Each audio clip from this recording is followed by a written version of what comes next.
Tentu kita memahami bersama bahwa tujuan dari perintah Allah yang mewajibkan kita berpuasa adalah agar kita menjadi hamba Allah yang bertakwa.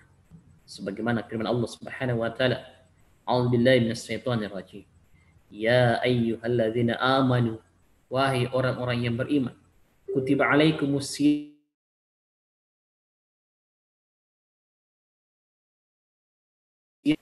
atas kepadamu, diwajibkan kepada kalian untuk berpuasa sebagaimana kewajiban ini dilaksanakan oleh orang-orang sebelum kalian, la'allakum tattaqun, agar kalian bertakwa."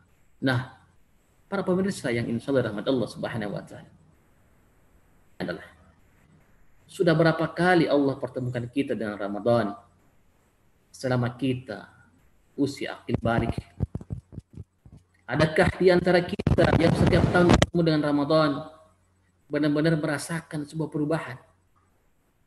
Atau adakah kita yang setiap tahun bertemu Ramadan benar-benar setelah Ramadan berlalu dengan tujuan pada puasa? Semata-mata puasa Allah wajibkan kepada setiap orang agar dia meraih predikat takwa. Ujung atau akhir atau output hasil dari puasa adalah takwa. Nah, pertanyaan berikutnya adalah, apa itu takwa? Para pemirsa yang dirahmati Allah Subhanahu wa taala, sebelum melanjutkannya, saya ingin mengajak kepada kita semua untuk melakukan muhasabah diri kita. Muhasabah diri di bulan Ramadan, apakah lagi kita memasuki pertengahan? Bahkan kalau tidak salah malam ini adalah malam ke-17. Sungguh tidak terasa. Dalam situasi yang serba mencekam akibat adanya wabah, adanya pandemi, wabah COVID-19 membuat Ramadan tahun ini sedikit berbeda dari tahun-tahun sebelumnya. Di mana kemudian ceramah-ceramah atau majelis-majelis ilmu semua berpindah ke rumah masing-masing. Itulah pula kenapa malam hari ini kami hadir menyapa para jamaah sekalian, para pemirsa melalui layar Fuqaha TV. Mudah-mudahan wasilah ini jadikan kita tetap mendapatkan keberkahan oleh Allah Subhanahu wa taala. Amin ya rabbal alamin. Kita kembali, pemirsa sekalian. Coba kita merenungkan. Mungkin ada di antara kita yang telah bertemu Ramadan sudah berpuluh-puluh kali. Sudah berpuluh-puluh kali bertemu Ramadan. Tapi apakah benar Ramadan itu telah menjadikan kita sebagai hamba yang semakin taat kepada Allah? Kalaulah kita ambil penafsiran secara umum tentang takwa, oleh para mufassir menyatakan bahwa takwa adalah ketaatan kepada Allah Subhanahu wa taala terkait dua perkara, perintah dan larangan. Maka ini bisa dilihat setelah Ramadan berlalu. Misalnya di tahun 1440. Apakah setelah Ramadan tahun lalu berlalu, kita benar-benar semakin taat kepada Allah? Ada perubahan dalam diri kita terkait dengan perintah dan larangan Allah Subhanahu wa taala? Atau jangan-jangan di antara kita yang berubah hanya sekedar bentuk fisik semata? Mungkin ada barang-barang yang baru kita beli, pakaian yang baru, atau bahkan cat rumah kita yang baru. Kalau itu hanya itu yang berubah, pemirsa sekalian, maka khawatirnya predikat takwa yang kita harapkan dari pelaksanaan puasa itu kita tidak meraihnya. Jemaah sekalian, apa yang disampaikan oleh Imam Ali, Sayyidina Ali radhiyallahu anhu karamallahu wajhahu, beliau menjelaskan apa itu takwa. Takwa menurut Imam Ali yakni menyelimuti atau terdapat 4 hal yang kemudian harusnya berbekas pada diri orang yang telah melaksanakan puasa. Nanti kita bisa melihat jamaah sekalian, apakah Ramadan tahun ini atau puasa tahun ini bisa mengkategorikan kita pada 4 ciri ini. Dan insya Allah kalau itu ada pada diri kita, Kata Sayyidina Ali radhiyallahu anhu karamallahu wajha, maka mudah-mudahan kita tergolong sebagai hamba Allah yang bertakwa. Ciri yang pertama adalah kita memiliki sifat al-khauf minal jalil, yakni manusia yang selalu merasa takut kepada Allah Subhanahu wa taala. Al-khauf minal jalil, selalu merasa diawasi oleh Allah Subhanahu wa taala. Bayangkan kita berpuasa jemaah sekalian, bahkan ketika kita sendiri pun kita tidak akan mau membatalkan puasa kita dengan perkara-perkara yang telah disyariatkan oleh Allah Subhanahu wa taala. Diaturnya yang mana membatalkan puasa, yang mana tidak. Walaupun kita sendiri, maka orang berpuasa tidak akan pernah mau membatalkan puasanya karena merasa diawasi oleh Allah Subhanahu wa taala. Di dalam hutan sendiri bekerja, di dalam kantor sendiri bekerja, tidak akan pernah meminum bekas-bekas atau sisa-sisa sahurnya. Karena dia merasa takut oleh Allah Subhanahu wa taala. Takut kepada Allah Subhanahu wa taala, merasa diawasi oleh Allah Subhanahu wa taala. Maka dia tidak akan melakukan sesuatu yang kemudian bisa membatalkan puasanya. Harusnya setelah berpuasa, maka seorang hamba akan selalu merasa dirinya diawasi oleh Allah Subhanahu wa taala. Dia tidak akan pernah melakukan sesuatu yang terlarang karena dia merasa diawasi oleh Allah Subhanahu wa taala. Maka dia akan menjaga dirinya dari perkara-perkara yang telah diatur oleh Allah Subhanahu wa taala. Al-khauf minal jalil. Yang kedua, para pemirsa sekalian, yaitu hamba-hamba yang telah melaksanakan ibadah puasa akan memiliki sifat al-amalu bitanzil. Maka manusia yang beramal dengan apa yang diwahyukan Allah Subhanahu wa taala.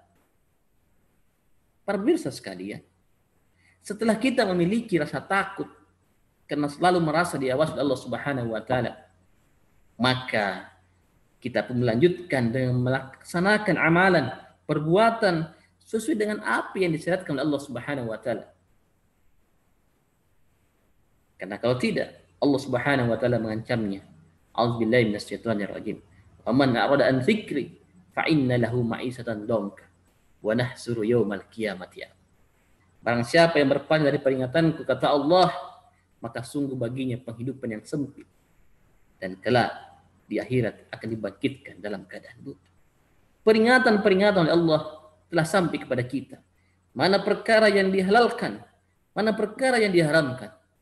Namun akibat kesombongan manusia, banyak sekali perkara yang dilanggarnya. Padahal setiap tahun berpuasa. Bahkan mungkin melaksanakan ibadah haji atau umroh di bulan puasa, bulan Ramadan. Walaupun mungkin tahun ini tidak bisa. Tapi tahun-tahun sebelumnya, banyak di antara kita menghabiskan sisa-sisa malam-malam terakhir Ramadan di Baitullah. Harusnya setelah itu, maka kita akan beramal sesuai dengan apa yang diwahyukan Allah Subhanahu wa taala. Bagaimana syariat Allah yang mengatur tentang pergaulan? Maka anak muda yang telah melaksanakan ibadah puasa selama Ramadan, dia harus tahu hukum pergaulan. Mana yang haram, mana yang halal. Begitu pula sebaliknya, para pedagang harusnya memahami bagaimana aturan-aturan bermuamalah, bagaimana aturan jual beli, sehingga dia tidak kemudian melanggar syariat Allah Subhanahu wa taala yang telah ditetapkan. Karena dia telah berpuasa dan ingin menjadikan dirinya sebagai hamba Allah yang bertakwa sesuai dengan tujuan puasa. Nah, berikutnya yang ketiga adalah orang yang telah berpuasa yang kemudian ingin mendapatkan predikat takwa, maka dia harus memiliki sifat ar-ridho bil qalil, ridho dengan yang sedikit, bersyukur dengan yang sedikit, ya mas sekalian. Puasa mengajarkan kepada kita betapa kemudian kita harusnya banyak-banyak bersyukur. Namun kita menyaksikan berbagai macam pemandangan hari ini. Ada orang yang tidak bisa bersyukur dengan apa yang telah diberikan kepadanya. Jangankan yang sedikit, bahkan yang banyak pun dia tidak syukuri. sudahlah mendapat gaji tiap bulan misalnya, ternyata masih tetap melakukan korupsi yang bukan haknya. Mengambil hak orang lain, itulah korupsi. Jangankan yang sedikit, bahkan yang banyak pun dia tidak ridho. Padahal dia telah melaksanakan puasa setiap tahun. Harusnya hamba, orang beriman yang telah melaksanakan ibadah puasa setiap tahun, maka dia memastikan dirinya memiliki sifat ridho bil qalil. Ridho dengan yang sedikit. Maka tidak akan kita lihat orang-orang yang tamak harta, yang serakah harta, yang menyebabkan kerugian bagi orang lain akibat keserakahannya, yang menyebabkan penderitaan masyarakat akibat keserakahannya. Tentu kalau dimaknai betul bahwa puasa mengajarkan tentang perkara itu. Kemudian perkara yang keempat adalah bagaimana kemudian kita memiliki sifat al-istidadu liyaumil wahid, yakni senantiasa mempersiapkan diri untuk menghadapi kematian dan kembali menghadap Allah Subhanahu wa taala. Orang-orang yang bertakwa akan menyadari bahwa sebenarnya yang sementara, maka dia akan mempersiapkan bekal menuju kehidupan abadi. Bekal yang baik adalah bekal takwa. Berbekallah, fatazawwadu fa inna khairaz zadi taqwa. Berbekallah, dan sebaik-baik bekal itu adalah takwa. Nah, oleh karena itu senantiasa beramal soleh, memperhatikan betul setiap aktivitasnya. Karena kenapa? Dia lebih mengutamakan menyiapkan bekal menuju kehidupan akhir, menuju kehidupan akhirat, menuju kehidupan yang sangat panjang. Kehidupan yang tidak akan pernah berakhir. Sungguh sangat disayangkan para pemirsa sekalian. Banyak di antara kita terjebak saat ini. Terjebak oleh kehidupan dunia yang sebenarnya hanya fata morgana. Kehidupan dunia hanya senda gurau yang menyebabkan kita lupa menyiapkan bekal kita menuju perjalanan sesungguhnya. Bukankah kehidupan ini adalah tempat persinggahan? Maka seorang hamba yang mau dikatakan bertakwa kepada Allah Subhanahu wa taala, dia lebih memilih menyiapkan dirinya menuju kematian.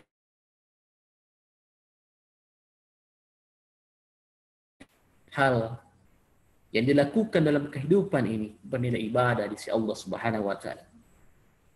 Dan tentu ini merupakan wujud dari implementasi pelaksanaan ibadah puasa yang tentu kita semua berharap setelah melaksanakan ibadah puasa lahirlah kita menjadi hamba-hamba Allah yang betul-betul taat tunduk kepada Allah Subhanahu wa taala semata.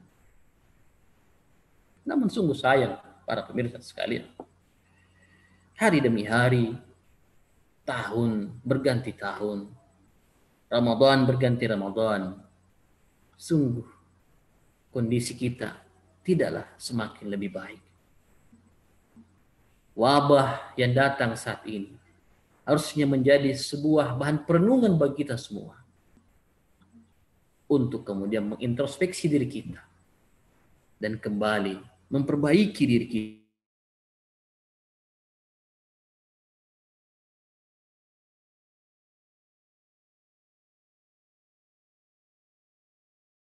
sehingga Allah mengangkat wabah ini, menghilangkan wabah ini, dan kita melewati Ramadan dengan penuh keberkahan, dan kita mendapatkan keberkahan itu, dan setelah Ramadan berlalu kita betul-betul menjadi hamba Allah yang bertakwa. La'allakum tattaqun, sebagaimana tujuan dari puasa yang kita laksanakan sekarang ini. Ini dulu yang mungkin kami sampaikan sebagai pengantar untuk pengajian kita malam hari ini. Semoga apa yang kami sampaikan bisa memberikan hikmah kepada kita semua. Kami tentu berharap para pemirsa sekalian bisa terus di channel ini, dan insya Allah mudah-mudahan suatu saat kita bisa bertemu kembali untuk melanjutkan kajian kita. Sekali lagi, mohon maaf atas segala kekurangan. Billahi fi sabil haq wastabiqul khairat. Assalamualaikum warahmatullahi wabarakatuh.